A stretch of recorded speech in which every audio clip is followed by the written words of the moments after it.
This is a bottle of Vault City's Blueberry Session Sour, and you're probably sat at home right now thinking, did I misread the title of this video? You didn't, but I'm going somewhere with this.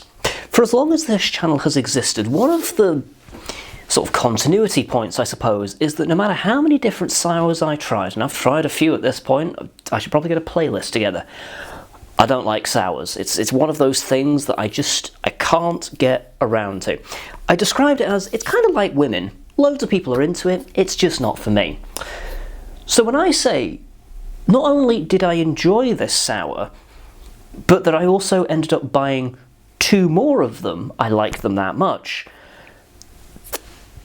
This one's a game changer. Now, I've had Vault City recommended to me for quite some time, and I've always kind of like dodged around them because their portfolio is about 90-95% sours. They do some IPAs, they do some stouts and porters and stuff, and I've tried those and they've been perfectly pleasant. Nothing remarkable, I would have said, but perfectly pleasant. So I enjoyed those, but I thought, you know what, if I'm ever going to get on board with Vault City, I need to try their bread and butter. So I thought this one has the best chance because I really like blueberries, and lo and behold, I really enjoyed it. And I'm actually looking forward to having some more of it. But that is not the topic of today. This is the topic of today. Editing magic there. Probably didn't look very good, did it? This is Irn Bru Sour. I've covered an Irn Bru Sour, or I think I meant to cover an Irn Bru Sour, and then I never got round to it, because the day that I was going to release a video on Irn Bru Sour, Ollie at Pint Sized also released it through sheer coincidence, and I was like, I don't want to look like I'm copying him, so I'll just not put that out there. So there's a lost video somewhere. Unless I did. I can't remember if I did or I didn't. I think I didn't in the end. Did I not? I don't know. Anyway, we're doing it now. This is Irn Bru Sour by Vault City. I've never had this Irn Bru Sour before. I had the cranky version, and it was alright. Didn't mind it. It was okay. I've heard glowing things about this. I love Irn Bru. Irn Bru is fantastic. It's basically the only reason I came to Scotland. Well, that and Men in Kilts, but mainly the Irn Bru. Mainly that. I should do some reading, shouldn't I? That's what I normally do. Put that degree to work. Irn Bru Sour. Also, you know, it's orange and blue, the colours, because... A rare repeat appearance and our first ever annual brew, spelt B-R-U. In honour of Burns Night... Oh, shit, this is... Okay. When's the best before? Oh, it's got ages. Okay, cool. We want to raise a glass to our Scottish roots with a very serious sour, in capitals. Directly inspired by Scotland's second national drink. A riot of bright citrus, sweet bubblegum and ever distinguishable girders marry with the sourness of our mixed culture base beer, the effervescent embodiment of our classic generational sweetie bar, our modern sour beer in honour of a historical tradition. Phenomenal. That's quite some words there. Oh, here we go. In the ingredients, water, malted barley, Irn Bru syrup, spelled I-R-O-N-B-R-E-W, the generic stuff, wheat, oats, hops and yeast. Many years ago, myself and Charlie tried the Irn Bru WKD, and that video has recently resurfaced on this channel, so feel free to go and watch that. Modern sour beer, product of Scotland. These guys are based in Portobello. I got the bus down there recently. It's, you know, within Edinburgh. I didn't like travel miles and miles to get there, just because I wanted to go and see the beach, and I was lucky enough that not many people had decided to do the same, so social distancing and all the rest was perfectly possible, because it was a school night as well, so that helped. It's alcohol 7.5%, 375 milliliter. For the first time in a very long time, I'm actually looking forward to trying a sour beer. I really hope the blueberry is not a one-off, because do you know what? I want something sour but not ludicrously sour in my repertoire. And it's weird as well, because I quite like sour flavours as a general rule. I love acidic flavours, like anything pickled or vinegary. Oh, get in me. You just like dip a cock in vinegar. I'm a happy man, but wow. I wasn't expecting this video to be as gay as it is, but it's been pretty gay. Maybe I should get an OnlyFans. No, I shouldn't. I've not got the body for OnlyFans. Okie doke. Oh my. Wow. I've just taken the cap off, and there's like this orange sludge on the inside. I'm going to have this in a chalice. Don't mind me. Is this clean? I don't know where I'm up to with the washing up. I live alone, you'll be unsurprised to hear, so I set my own schedules, and more often than not, the housework is bottom of that list.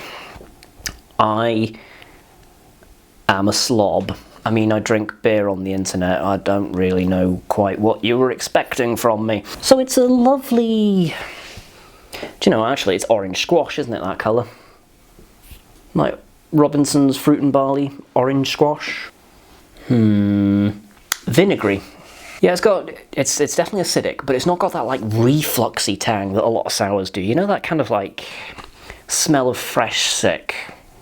It's quite like biley and acidic. A lot of sours I've noticed have that kind of a scent, not on this one. If somebody was like, right, what flavour is this? I'd be leaning towards orange, possibly because of the colour, but also the scent does not really give much away. What I should be doing is drinking this side by side with an Irn Bru, I suppose, but they do very different things. Does the flavour of Irn Bru translate well as a sour as opposed to something sweet? There really is only one way to find out. Please be good, please be good, please be good, please be good, please be good, please be good. I mean, it's been rebrewed, so I mean, how bad can it be? Okay. I like it. They're 0 for 2. Very well done, Volt. That's delightful. Right, so. These guys are good. These guys are good. Right. Oh, that's lovely. Ooh, yes. More, please. I really like that. I really like that. The Irn Bru flavour is very subtle. It's almost like Irn Bru is like, do you know what? We're going to make something grown up. There's a wonderful kind of rich barley flavour towards the finish. It's got a lemony, bright citrus sour thing. It's not got those off notes that so many sours seem to have, that kind of like over-the-top, lip-puckering nonsense. It's a sour, but it's not... The goal is not to make your face crush itself. You know what I mean? It doesn't look like you're being forced at gunpoint to perform cunnilingus on your own mother. You know, it's like... Would be... I mean, I'd make that face performing cunnilingus on anyone, to be fair, but... I don't even know how to spell. Kind of brilliant. There's like a pink grapefruit kind of a flavour to it as well. Bright, little bit tart, really citrusy, and then there's wonderful like malt background to remind you that you're drinking a beer. Is at the back. The ABV is masked. You would have no idea how strong this is. It's quite dangerous in that respect. And I'm loving it. It has a sweetness to it without being sugary, which, given that it is an Irn Bru sour, is nothing short of impressive. I'm just really enjoying it. It's bright and fun, and a little bit sweet, and a little bit malty. It's hitting so many wonderful notes, and it goes on a journey. It's lovely. Really enjoying it. This brewery was one that I've noticed for a while, and I was like, do you know what, I'll steer clear of it because I don't like sours. As it turns out, I just don't like sours that are really badly made, of which I think I've just been really unlucky in gravitating towards them, because they tend to be kind of like your cola sours or the other Irn Bru sours, you know, touch and go. Not so much of a fan, but this is fantastic. This is head and shoulders above the other one. This was actually recommended to me, well, the brewery more specifically than although I think he did actually recommend the specific beer, by James over at Rampant Lion Reviews. I keep wanting to say 4 Lion Reviews. That is not the same channel at all. In fact, I don't even think that channel exists. Because he was hearing that, you know, I was struggling with my sours, and they're a style that he's quite fond of. He knows so much about beer, it's absolutely frightening. Also, he has like an incredible system on his channel of like sort of sorting the beers by like region and all that kind of stuff. Go and check out his stuff. His back catalogue is impressive. It's like a wall of, it's like walking into a library, but of beer information instead of books. It's quite something. Go check. I'm gonna drink this and really enjoy it. So I've liked the Blueberry, I've liked the Irn Bru. I do have one more in the fridge. It's the Plum Bakewell. I mean, I'm looking forward to that one now as well. I will do a review of the Blueberry at some point as well, because I've got more in the fridge, and I've got to do something with them. So I might as well share the wealth, share the love, share the I miss orgies. Comment down below, what do you think of sours? What do you think of Vault City? What do you think of orgies? No. No, do you know what? Go on. We're all friends here. Subscribe to the channel if you've made it to the end of this video, because that's an achievement in and of itself. And if you feel like supporting the channel, there'll be links down below to my Patreon, or you can join the channel as a member, and there are certain perks. Joining as a member, you get like emojis and all sorts of fun badges and stuff, and if you join as a Karen, you get to choose what I do, and you get update videos from me as well each month. For now though, I'll say thank you very much for joining me, and do join me next time where I'll be drinking something else.